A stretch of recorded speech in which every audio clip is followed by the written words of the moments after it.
তুমি যতই মানুষের সাথে ভালো ব্যবহার করো, যতই নিজেকে অন্যের জন্য বিলিয়ে দাও, যতই দুঃখ কষ্ট সহ্য করো, তবুও কিছু মানুষের কাছে তুমি কখনোই ভালো হতে পারবে না। কারণ এক জীবনে সবার প্রিয় হওয়া যায় না। পৃথিবীতে সব থেকে আপন হলো চোখের জল, কারণ তুমি তাকে সুখের সময় না পেলেও দুঃখের সময় ঠিকই পাবে।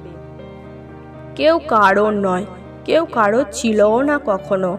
তোমার বয়স যত বাড়বে, তুমি জীবন থেকে একটা জিনিসই শিখবে, চাইলেই পর হওয়া যায়, কিন্তু চাইলেও কখনো কারোর আপন হতে পারবে না।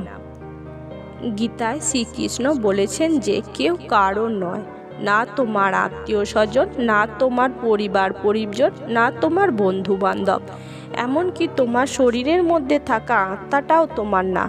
একটা সময় আসবে যখন এই আত্মাও তোমাকে ছেড়ে তোমার শরীরকে ছেড়ে চলে যাবে।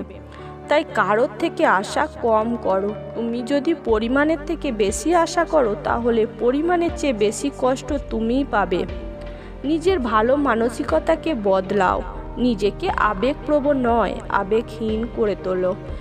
মুখের ওপর না বলতে শেখো। যে কাজটা করে তোমার কোনো উপকার নেই, সেই কাজ করা বন্ধ করো।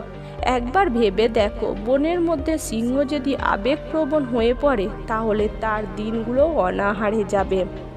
আবার আমরা অনেকেই দেখেছি, বাগানের মধ্যে যে ফুলটি দেখতে বেশি সুন্দর, মানুষ সেটিকেই প্রথম ছিঁড়ে ফেলে।